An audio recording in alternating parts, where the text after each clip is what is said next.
Hello అండి, welcome to wow to యమ్మీ.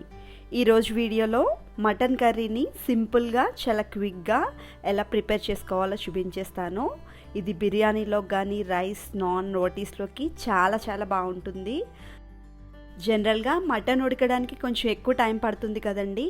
ఈ ప్రాసెస్లో కనుక మీరు కర్రీని ప్రిపేర్ చేస్తే వితిన్ 20 మినిట్స్లో ఈ కర్రీని ప్రిపేర్ చేసేసుకోవచ్చు. సో మరి లేట్ చేయకుండా వీడియోలోకి వెళ్ళే ముందు మన ఛానల్ని ఫస్ట్ టైం చూస్తున్న వాళ్ళు తప్పకుండా సబ్స్క్రైబ్ చేసుకుని పక్కనే ఉన్న బెల్ ఐకాన్ని యాక్టివేట్ చేసుకోండి. ఇలా చేయడం వల్ల మీరు కూడా మా టేస్టీ అండ్ ఎమ్మీ రెసిపీస్ని చూసేయచ్చు, ట్రై చేసేయచ్చు. సో ఇప్పుడు దీనికి కావాల్సిన ఇంగ్రీడియంట్స్ని చూసారు కదా. ఈ మటన్ కర్రీ ప్రిపేర్ చేసుకోవడం కోసం నేను ఒక 400 గ్రామ్స్ మటన్ని తీసుకున్నానండి.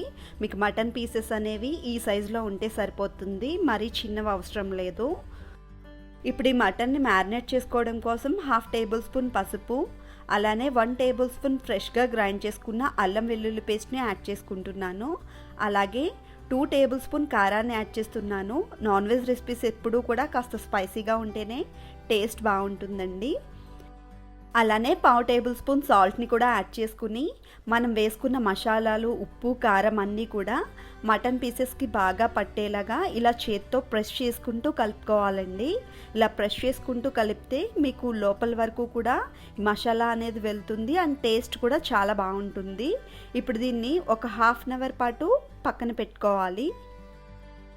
నేను ఈ కర్రీని ప్రెషర్ కుక్కర్లో ప్రిపేర్ చేస్తున్నానండి. ఇప్పుడు స్టవ్ మీద ప్యాన్ పెట్టుకుని ఒక 4 టేబుల్ స్పూన్ ఆయిల్ యాడ్ చేసుకోవాలి. ఆయిల్ కొంచెం హీట్ అయిన తర్వాత 1/2 టేబుల్ స్పూన్ జీలకర్ర, అలాగే 2 ఇలాచి, దాల్చిన చెక్క, అలానే 2 బిర్యానీ ఆకుల్ని యాడ్ చేసుకోవాలి. వీటిని యాడ్ చేయడం వల్ల కర్రీకి మంచి టేస్ట్ వస్తుందండి. అలాగే కొంచెం కరివేపాకును కూడా యాడ్ చేస్తున్నాను. మీకు ఇష్టమైతే యాడ్ చేసుకోండి కరివేపాకుని, లేదంటే స్కిప్ చేసేయచ్చు. ఇప్పుడు ఇవి కొంచెం ఫ్రై అయిన తర్వాత ఇందులో ఇలా సన్నగా కట్ చేసుకున్న పచ్చిమిర్చిని యాడ్ చేసుకోవాలి. ఇలా పచ్చిమిర్చి కూడా ఒక 1 మినిట్ పాటు ఫ్రై అయిన తర్వాత ఇందులో చిన్న ముక్కలుగా కట్ చేసుకున్న ఉల్లిపాయ ముక్కల్ని యాడ్ చేసుకోవాలండి. ఇప్పుడు ఇందులో కొంచెం సాల్ట్ని కూడా యాడ్ చేసుకోవాలి. సాల్ట్ యాడ్ చేయడం వల్ల మీకు ఆనియన్స్ అనేవి చాలా ఫాస్ట్గా ఫ్రై అయిపోతాయి. ఇప్పుడు ఈ ఆనియన్స్ కాస్త గోల్డెన్ బ్రౌన్ కలర్ వచ్చే వరకు ఫ్రై చేసుకుంటే సరిపోతుంది. ఒక 5 మినిట్స్ పాటు ఇలా ఫ్రై చేసుకున్న తర్వాత ఇందులో ఒక చిన్న టమాటాని ఇలా పీసెస్గా కట్ చేసుకుని యాడ్ చేసుకోవాలి. ఈ టమాటా ముక్కలు కాస్త సాఫ్ట్గా అయ్యే వరకు ఫ్రై చేసుకుంటే సరిపోతుందండి. సో చూసారు కదా. ఇప్పుడు ఇందులో ముందుగా మనం మ్యారినేట్ చేసుకుని పక్కన పెట్టుకున్న మటన్ పీసెస్ అన్నిటినీ ఇలా యాడ్ చేసుకోవాలి. ఇలా యాడ్ చేసుకున్న తర్వాత ఒకసారి గెరటితో ఇలా బాగా కలుపుకోవాలి. ఇప్పుడు ఒక మూత పెట్టుకుని ఒక 5 మినిట్స్ పాటు ఉడికించుకోవాలి. ఇలా ఉడికించుకోవడం వల్ల ఆయిల్ అనేది మీకు కాస్త పైకి తేలుతుందండి. అప్పటి వరకు ఉడికించుకుంటే సరిపోతుంది. సో చూసారు కదా, ఇలా ఆయిల్ కాస్త పైకి తేలిన తర్వాత ఇప్పుడు ఒకసారి గెరటితో ఇలా బాగా కలుపుకుని ఇప్పుడు ఇందులో 1.5 కప్ వరకు వాటర్ని యాడ్ చేసుకోవాలి. మీకు కర్రీ అనేది కాస్త పల్చగా కావాలంటే 2 కప్స్ వరకు వాటర్ యాడ్ చేసుకోవచ్చండి. ఇప్పుడు ఇందులో కొంచెం కొత్తిమీరని కూడా యాడ్ చేసుకుని ఒకసారి గెరటితో బాగా కలుపుకొని ఇప్పుడు ఒక మూత పెట్టుకుని ఒక 4 విజిల్స్ వచ్చే వరకు ఉడికించుకోవాలి. ఇన్ కేస్ మటన్ మీకు బాగా ముదురుదైతే ఒక 5 విజిల్స్ వచ్చే వరకు ఉడికించుకోవాలండి. ఇలా 4 విజిల్స్ వచ్చిన తర్వాత స్టవ్ ఆఫ్ చేసుకుని కాస్త ప్రెషర్ పోయే వరకు కాస్త చల్లారనివ్వాలి. ఇలా ప్రెషర్ పోయిన తర్వాత ఒకసారి మూత తీసి చూస్తే మీకు కర్రీ అనేది ఈ విధంగా కుక్ అయిపోయి ఉంటుందండి. మనం వేసుకున్న ఆయిల్ అనేది ఇలా కాస్త పైకి తేలుతుంది, అలాగే కొంచెం వాటర్ కూడా ఉంటుందండి. ఇప్పుడు ఒకసారి గెరటితో ఇలా బాగా కలుపుకొని ఇప్పుడు మరలా ఒకసారి స్టవ్ ఆన్ చేసుకుని ఫ్లేమ్ని మీడియం ఫ్లేమ్లో అడ్జస్ట్ చేసుకుని ఉడికించుకోవాలండి.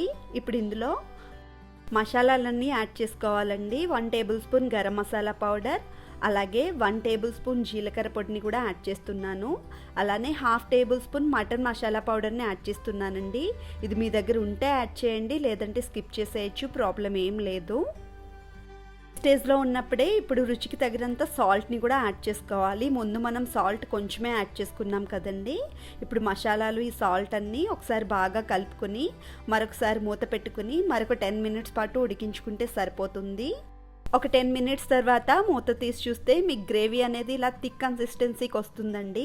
నేను కాస్త థిక్గానే ప్రిపేర్ చేసుకుంటున్నాను. మీకు కొంచెం పల్చగా కావాలంటే కాస్త పల్చగా ఉన్నప్పుడు స్టవ్ ఆఫ్ చేసుకోవచ్చు. ఇప్పుడు ఇందులో ఫైనల్గా కొంచెం కొత్తిమీరని కూడా యాడ్ చేసుకుని ఒకసారి ఇలా కలుపుకొని స్టవ్ ఆఫ్ చేసుకుంటున్నాను. అంతే అండి, మన ఎమ్మి simple and quick mutton curry ready అయిపోయింది. ఇప్పుడు ఫైనల్గా సర్వింగ్ బౌల్లోకి తీసేసుకుందాం. ఇది రైస్, బిర్యానీ, రోటీస్లోకి చాలా అంటే చాలా బాగుంటుందండి. ఏంటి చూస్తుంటే మీకు కూడా నోరూరుతుంది కదా. మరి ఇంకెందుకండి లేట్, మీరు కూడా ఈ రెసిపీని ట్రై చేసి మీకు ఎలా వచ్చిందో నాకు కామెంట్ చేయండి. సో ఇదండి ఇవాళ రెసిపీ. ఈ రెసిపీ కనుక మీకు నచ్చినట్లయితే తప్పకుండా లైక్ చేయండి. మీ ఫ్రెండ్స్కి, ఫ్యామిలీ మెంబర్స్కి కూడా షేర్ చేయండి. అలానే మరిన్ని ఎమ్మీ రెసిపీస్ కోసం మన వావ్ టు ఎమ్మీ ఛానల్ని సబ్స్క్రైబ్ చేసుకోండి. Thanks for watching.